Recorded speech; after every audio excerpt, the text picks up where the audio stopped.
పెద్దపల్లి జిల్లా కలెక్టరేట్ ఆవరణలో ఏర్పాటు చేసిన తెలంగాణ తల్లి విగ్రహాన్ని జిల్లా కలెక్టర్ కోయ శ్రీహర్ష ప్రారంభించారు.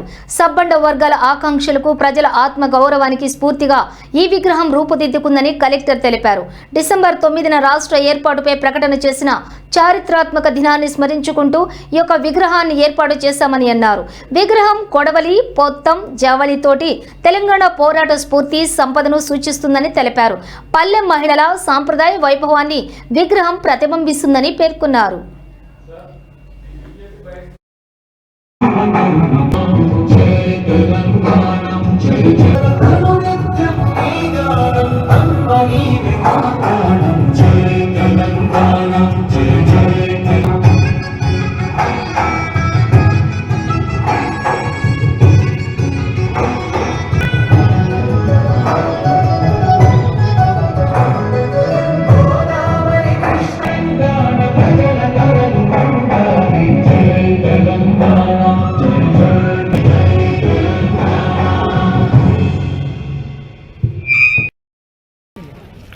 విగ్రహం ప్రపంచంలో ఎక్కడ రాష్ట్రానికి సూచికగా, రాష్ట్రానికి గౌరవంగా చెప్పుకునేటువంటి ఒక ప్రతీక ఈరోజు మన జిల్లా కలెక్టరేట్